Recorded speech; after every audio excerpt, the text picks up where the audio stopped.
100 महत्वपूर्ण प्रश्नों की श्रृंखला में ये 8वीं वीडियो है। 50 तक के प्रश्न हमने पिछली 7 वीडियो में हल कर लिए हैं। ये 8वीं वीडियो है। इसमें हम 51 से लेके 55 तक के प्रश्नों को हल करेंगे। कुछ छात्रों की शिकायत आई कि सर ये पहली वीडियो में आपने जो प्रश्न कोश दिया हुआ है इसमें कुछ प्रश्न स्पष्ट नहीं दिखाई दे रहे हैं, तो इसलिए ये प्रश्न कोश को मैं दोबारा डाल रहा हूं। इसमें यहाँ पे सिर्फ 55 तक के प्रश्न हैं जो यहाँ इन 8 वीडियो में इनके हल समाहित हैं। आप इन प्रश्नों को पढ़ें और स्वयं हल करें। अगर आपको नहीं आ रहा है तो वीडियो देख करके उसका हल देखें और फिर उसको स्वयं करें। तो देखें 6 तक के प्रश्न आपकी स्क्रीन पे हैं।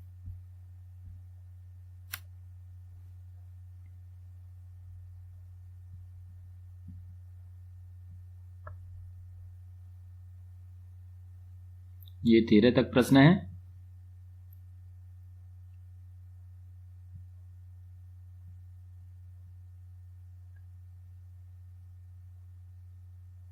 बीस तक प्रश्न। इनको आप अपनी कॉपी में नोट कर सकते हैं और फिर हल करने में सुविधा होगी।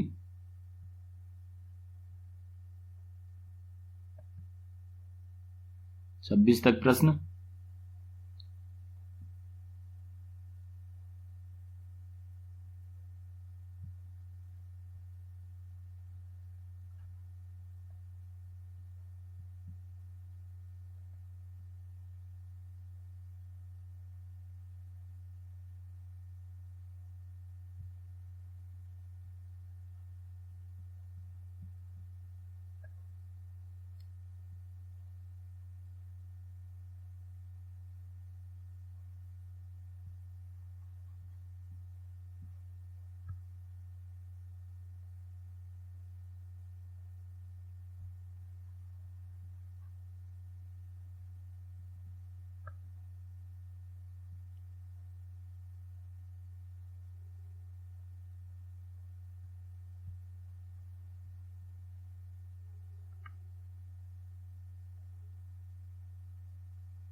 तो इस तरह से 55 प्रश्न हैं।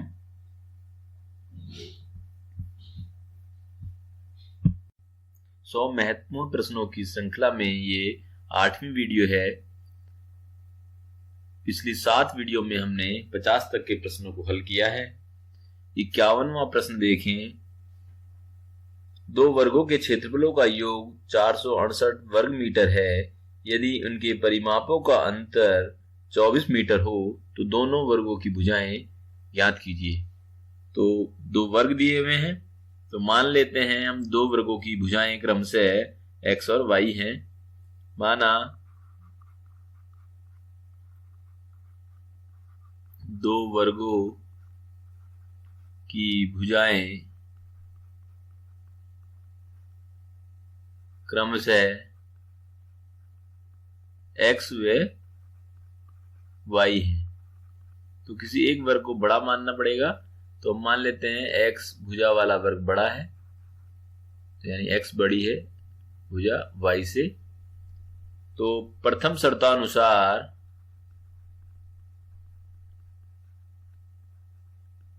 इनके वर्गों का योग जो है, क्षेत्रफलों का योग, पहले वर्ग का क्षेत्रफल होगा भुजा की घात 2, ये भुजा x है तो इसका वर्ग। दूसरे का क्षेत्रफल होगा y की घात 2, भुजा की घात 2। इनका योग बराबर दिया हुआ है 468 वर्ग मीटर। ये हो गई समीकरण 1। द्वितीय शर्तानुसार या द्वितीय शर्त से इनके परिमापों का अंतर दिया हुआ है, तो इसका परिमाप क्या होगा? 4 गुणा भुजा यानी कि 4x इसका परिमाप क्या होगा 4 गुणा भुजा यानी कि 4y। इनका अंतर, तो मैं 4x में से 4y को माइनस करूंगा क्योंकि मैंने पहले ही x को y से बड़ा माना हुआ है, तो यानी ये परिमाप अधिक होगा 4x 4y से। इनका अंतर दिया हुआ है 24, तो ये हो गया बराबर 24। ये हो गई समीकरण 2। अब इन दोनों समीकरणों की सहायता से हमें x और y के मान ज्ञात करने हैं। तो समीकरण 2 में देखते हैं, यहाँ पे 4 कॉमन है, ये कॉमन लिया, बराबर 24। x माइनस वाई बराबर 24/4, x माइनस वाई बराबर 6, या x बराबर 6, y को इधर ले गए, पक्षांतर किया, ये हो जाएगा प्लस का। तो x बराबर हो गया 6 प्लस वाई। तो x जो है वो y से 6 अधिक है। तो ये जो मान है x का हम समीकरण 1 में रख देते हैं। तो लिखते हैं x का मान समीकरण 1 में रखने पर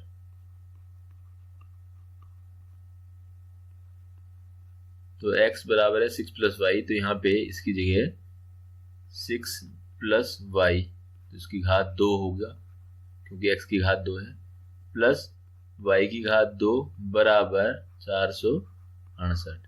अब इसको हम a प्लस b की घात 2 जो सरसमीका है उससे खोल लेते हैं। पहले पद की घात 2, दूसरे पद की घात 2 प्लस 2ab, इस सरसमीका का प्रयोग कर रहे हैं।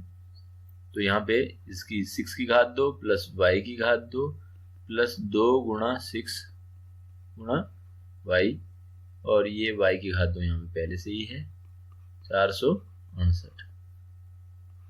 सरल करते हैं, देखो ये 36 हो गया, ये y की घात 2 y की घात 2, ये 2y की घात 2 हो गया, और यहाँ पे 6 दूना 12y बराबर 468। तो यहाँ देखिए हम 2 कॉमन ले सकते हैं, तो 2 कॉमन ले ही लेते हैं। 18 प्लस y की घात 2 प्लस 6y बराबर 468। अब इस 2 से 468 में भाग कर लेते हैं, तो ये हो गया 18 प्लस y की घात 2 प्लस 6y बराबर 468 में 2 से भाग किया, तो ये आ गया 2 2 जा 2 3 जा 2 4 जा।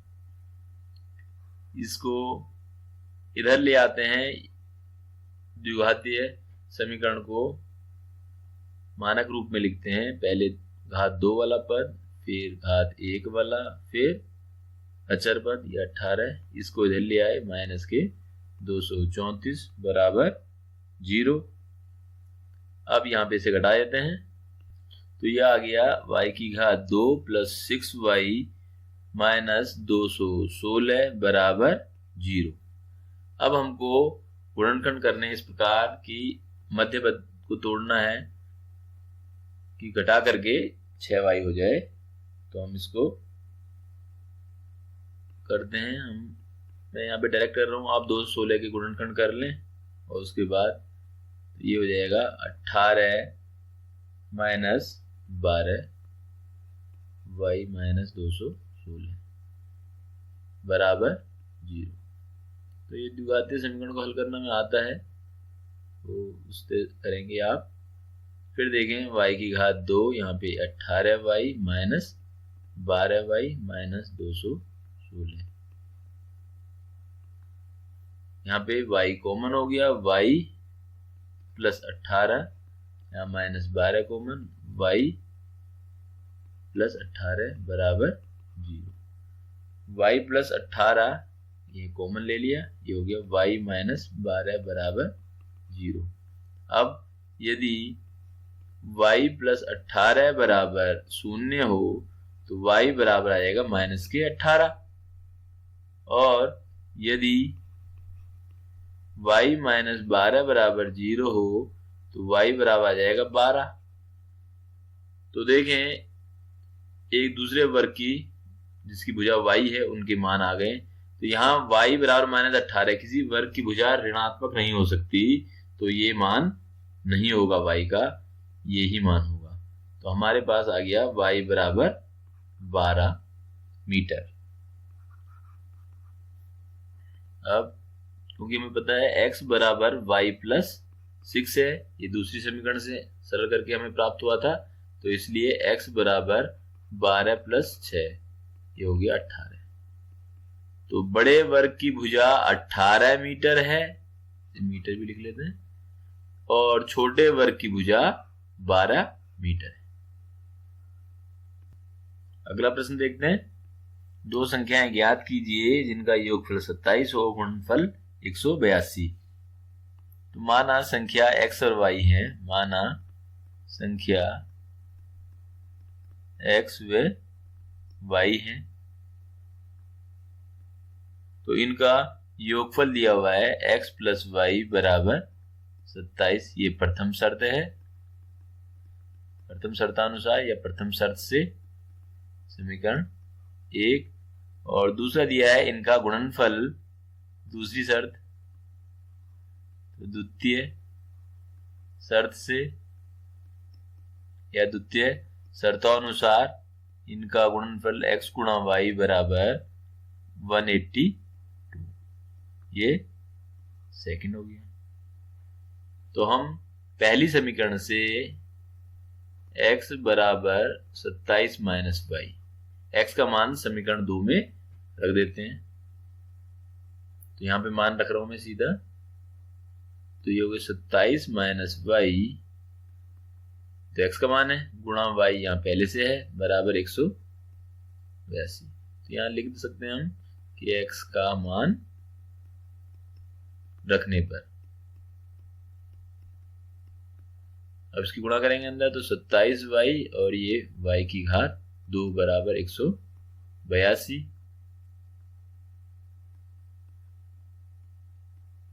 इनको सबको उधर ले गए, ये 0 बराबर हो गया y की घात 2 प्लस हो गया माइनस के 27y और ये प्लस का 182। इसे सीधे करके लिख लेते हैं। सीधे का मतलब है हम सब चर पदों को लेफ्ट साइड में रखते हैं, तो इनको इस तरह से लिखा जाए और 0 जो है दाईं तरफ। तो हमारे पास समीकरण आ गई y की घात 2 माइनस 27y प्लस 182। अब हम इसके फिर द्विघातीय समीकरण को हल करते हैं, उसी प्रकार करेंगे। 182 के गुणनखंड करें और फिर मध्य पद को विच्छेद कर दें, तोड़ दें, तो ये होगा y की घात 2 माइनस 14 प्लस 13। 14 और 13 को जोड़ेंगे 27 आएगा, 14 13 की गुणा की तो 182y। तो द्विघातीय समीकरण को किस प्रकार हल किया जाएगा ये मैं यहाँ पे इस पे नहीं जाऊंगा, ये पहले ही समझाया जा चुका है, सीधे हम हल कर रहे हैं।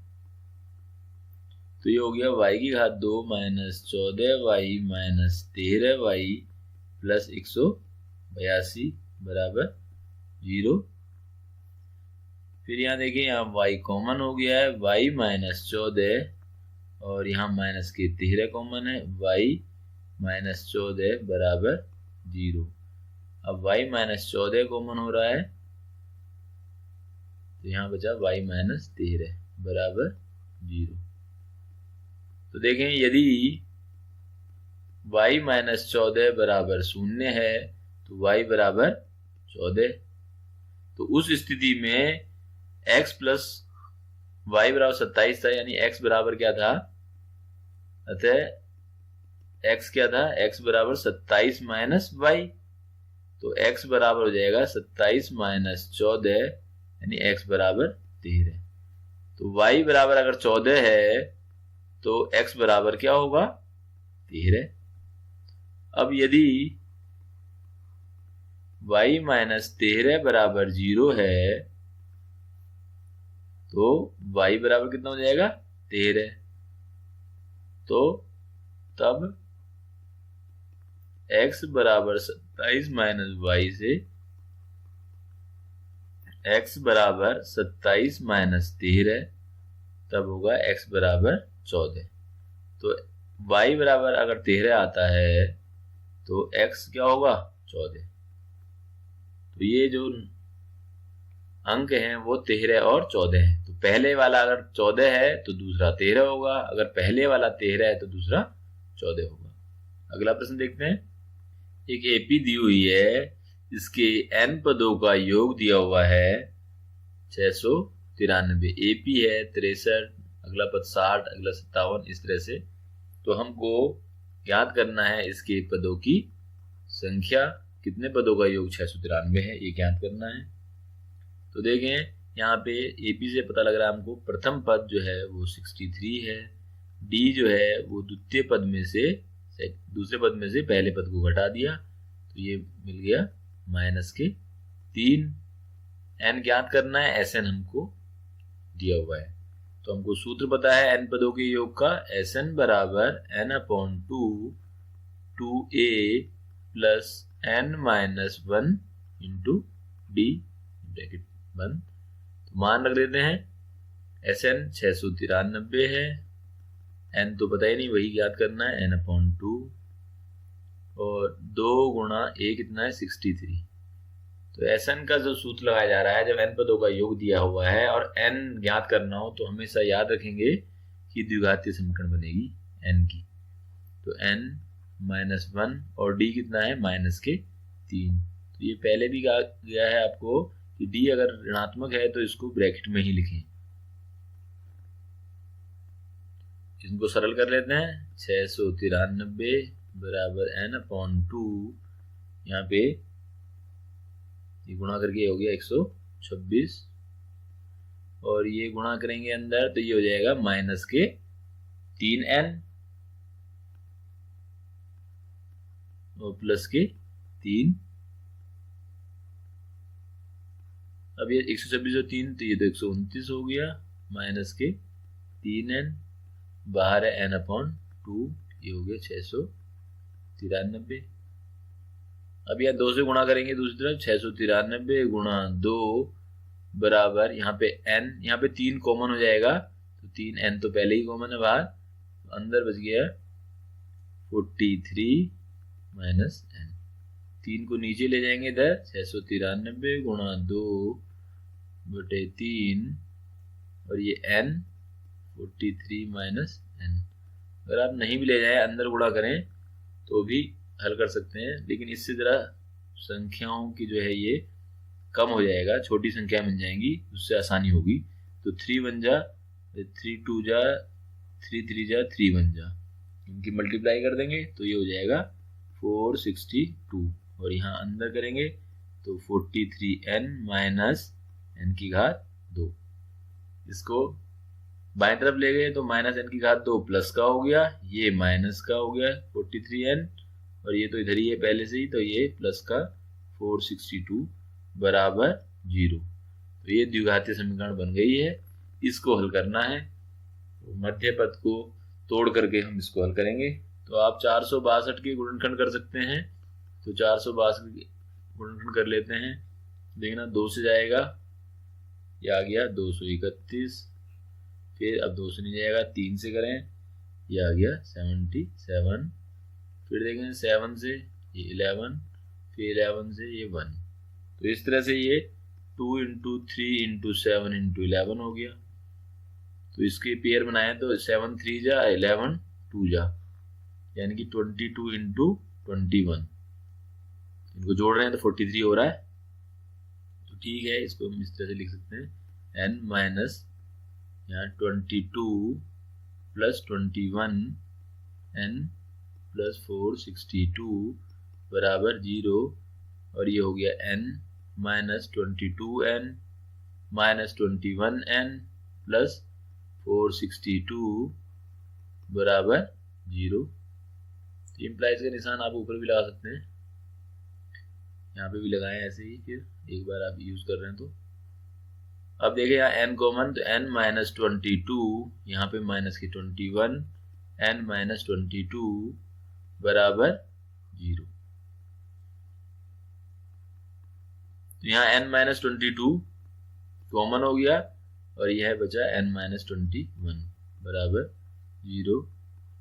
अब देखें यदि n - 22 बराबर 0 है तो n बराबर 22 और यदि n - 21 बराबर 0 है तो n बराबर 21। तो इसमें दो उत्तर होंगे, n बराबर 21 और n बराबर 22। तो तो इस श्रेणी के 22वें पदों का योग भी 693 है और 22 पदों का योग और 21 पदों का योग भी 693 ही है। तो ये अपने आप में विशिष्ट तरह का प्रश्न है कि इस श्रेणी में, ये जो श्रेणी है हमको दी हुई, इसमें अगर 22 पदों को जोड़ेंगे तो भी 693 आएगा और 21 पदों को जोड़ेंगे तो भी 693 होगा। आप चाहे तो इसकी जांच कर सकते हैं। n बराबर एक बार 22 रख लें, हल करें, d और a आपको दिख ही रहा है तो भी 693 आएगा, और एक बार n बराबर 21 रख के हल करें तो भी 693 ही आएगा। तो 21 पदों का योग और 22 पदों का योग, दोनों ही योग 693 है। मैं ये नहीं कह रहा कि 21वां पद और 22वां पद 693 है। शुरू के 21 पदों का योग 693 है और शुरू के 22 पदों का योग 693 है। अगला प्रश्न देखते हैं। एपी के प्रथम व अंतिम पद दिए हुए हैं। तो प्रथम पद a बराबर 17 दिया हुआ है, अंतिम पद हमने मान लिया nवां पद है, an बराबर दिया हुआ है 350 और इसका सारवंतर दिया हुआ है d बराबर 9। हमें पदों की संख्या ज्ञात करनी है और जब पदों की संख्या आ जाए तो हमको इन n पदों का, जो जितने भी पद हैं उनका योग ज्ञात करना है। तो देखिए, हमको nवें पद का सूत्र पता है, a n बराबर a plus n minus 1 d। तो a n यानी कुल जो पद हैं n, उन nवां पद हमें पता है वो कितने हैं। nवां पद यानी अंतिम पद 350 है और ये 17 प्लस n माइनस 1 जो कि हमें ज्ञात करना है, d है 9, यहाँ गुणा 9। सरल करते हैं, 17 इसके अंदर गुणा की 9n हो गया माइनस 9, ये है 350। ये 17 में से 9 माइनस हो गया, ये हो गया 8, ये 350 प्लस 9n और 350 में से ये माइनस हो गया 8, अंतर किया 9n, ये हो गया 342 बराबर 9n और 342 अपॉन 9 बराबर n और 9 से इसमें भाग करेंगे तो ये आ गया 48 बराबर 38 आएगा। 9 3 27 n, तो ये n बराबर आ गया 38। यानी कि इस श्रेणी में कितने पद हैं, 38। जहां पहला पद कितना है, 17 है, दूसरा ये AP, दूसरा पद है 26, तो D 9 है। तो इस तरह से जो अंतिम पद जो 350 है, तो यहां से लेकर के 17 से लेकर 350 तक कुल पद कितने हैं, 38 हैं। अब इन पदों का योग भी ज्ञात करना है, इन 38 पदों का। तो हमारे पास सूत्र है Sn बराबर, योग के दो सूत्र हैं, तो देखो एक है Sn बराबर n/2 और ये है a प्लस an। तो जब हमारे को प्रथम पद पता हो और nवां पद पता हो और पदों की संख्या पता हो तो हम डायरेक्ट इसे लगा सकते हैं। और दूसरा सूत्र आपको पता है, यूज करते हैं पहले, इससे पहले वाले प्रश्न में भी किया हमने, n/2 2a plus n minus 1 into d। तो ये इसी का ही रूप है, तो मैं यहाँ पे इसको ही करूंगा, इससे कैलकुलेशन कम हो जाएगी। n 38 है अपॉन 2, a कितना है 17, an कितना है 350, ये Sn यानी S 38 पदों का योग हमको मिल जाएगा। इससे यहाँ पे भाग किया तो ये हो गया 19 और 17 और 350 को हमने जोड़ा, ये हो गया 367। इन दोनों की गुणा कर देंगे तो ये आ गया 6973। तो 17 से लेकर के 350 तक इन 38 पदों का योग कितना आ गया, 6973। तो ये S 38 यानी Sn पदों का योग। आप इस वाले सूत्र को भी प्रयोग कर सकते हैं, ये इसको यूज करेंगे तो भी यही आएगा। तो यहाँ पे थोड़ी सरलता हो जाती है गुणा भाग कम हो गई, इसलिए हमने इसको किया। आप इसको करके प्रयोग करके उत्तर ज्ञात करें। एक श्रेणी दी हुई है जिसमें पहला पद 21 है, दूसरा 18, 15 इस तरह से, और एक पद कोई -81 है। ये पूछा जा रहा है ये कौन सा पद है, कौन से नंबर का पद है, यानी an हमको दिया हुआ है -81, n का मान ज्ञात करना है। और ये भी पूछा गया है कि क्या इस श्रेणी में कोई पद शून्य है। तो पहले हम इसको ज्ञात करते हैं, ये कौन से नंबर का पद है। तो यहाँ पे a बराबर 21, d दूसरे पद में से पहले पद को माइनस किया, ये आ गया -3, और an बराबर हमको पता है -81। हमने मान लिया ये nवां पद है, तो an बराबर -81 और n जो है हमको ज्ञात करना है। तो nवें पद का सूत्र हमें पता है an बराबर a प्लस n-1d। प्रश्नों को हल करने की स्पीड थोड़ी तेज हो सकती है क्योंकि हमें कम समय में अधिक प्रश्न हल करने हैं, तो आप इसको बार बार देख करके समझें। और ये प्रश्न जो है यहाँ पे नहीं लिखे गए हैं, ये प्रश्न सबसे पहली वीडियो में इस पूरा प्रश्न पत्र को दिखाया गया है, और मैं हर वीडियो में उस पहली वीडियो का लिंक डाल रहा हूँ। तो किसी को प्रश्न पत्र देखने में समस्या है तो वो लिंक को क्लिक करके आप प्रश्न पत्र को देख सकते हैं, उन प्रश्नों को उतार सकते हैं। तो देखिए यहाँ पे मान रखते हैं -81 बराबर a कितना है 21, n तो हमको ज्ञात करना है, और d जैसा कहा गया है कि अगर ऋण में हो, माइनस है ऋणात्मक, तो इसको ब्रैकेट में ही लिखें, क्योंकि अगर मैं सीधे लिखूंगा तो ऐसा लगेगा कि इसमें से माइनस हो रहा है, जबकि यहाँ d इससे गुणा है।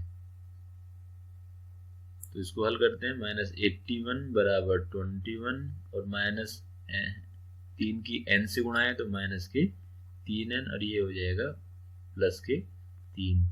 21 और 3 ये तो 24 हो गया है, -3n, ये -81। अब इसको दे लेंगे, -81 -24 हो जाएगा पक्षांतर करने पे, -3n, और ये हो गया -105 बराबर -3n, यानी कि -105 अपॉन -3 बराबर n। तो ये माइनस कैंसिल, और ये 3 बन जा 3 जा 9 और 3 5 जा 15, यानी कि 35 बराबर n, या n बराबर आ गया 35। तो ये जो है इस श्रेणी में यहाँ से यहाँ तक कुल कितने पद हैं 35। तो ये 35वां पद जो है वो -81 है। तो हम कह सकते हैं इस श्रेणी में 35 पद हैं, इस श्रेणी में 35 पद हैं। ये 81 तक पद दिखाया हुआ है, तो यहाँ से लेके यहाँ तक 35 पद हैं। अब ये पूछा जा रहा है क्या इसमें कोई पद शून्य है। तो मैंने मान लिया कि nवां पद शून्य है, तो माना nवां पद, कोई बीच में कोई पद है, nवां पद शून्य है, तो इसका मतलब an बराबर क्या होगा 0। तो मुझे n का मान अब ज्ञात करना है। तो सूत्र हमारे पास वही है, an बराबर a प्लस n-1d, और an अब शून्य लिखेंगे, a बराबर जो प्रथम पद है 21 प्लस n-1 और d है -3, तो ये -3। देखो ऐसे लिखा जा रहा है तो ये लग रहा है इसमें से ये माइनस हो रहा है, तो इसलिए मैंने बार बार बोला है कि d अगर ऋणात्मक है तो उसको ब्रैकेट में लिखें इस तरह से। तो ये 21 इसकी अंदर गुणा करेंगे तो -3n, और ये +3, तो ये 21 और 3 ही कितना हो गया 24, -3n बराबर 0, और इधर ले जाएंगे 24 को तो ये माइनस हो गया, बराबर -3n, -24 अपॉन -3 बराबर n।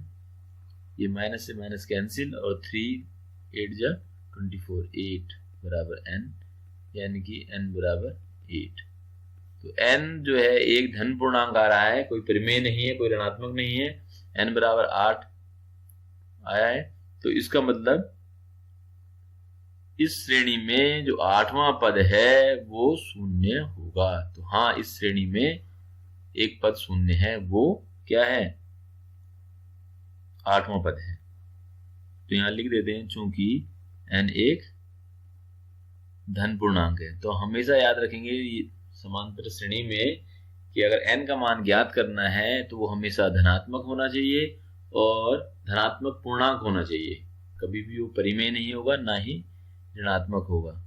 तो n एक धनात्मक पूर्णांक है।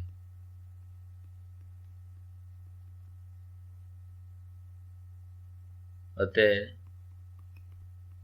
इस श्रेणी में 8वां पद शून्य है। तो ये याद रखना है कि n जो है वो धनात्मक पूर्णांक होना चाहिए। तो पूर्णांक जो है, धनात्मक पूर्णांक भी परिमेय होते हैं, लेकिन हम स्पष्ट इस तरह से लिखेंगे कि n धनात्मक पूर्णांक है, n कोई ऋणात्मक पूर्णांक नहीं है।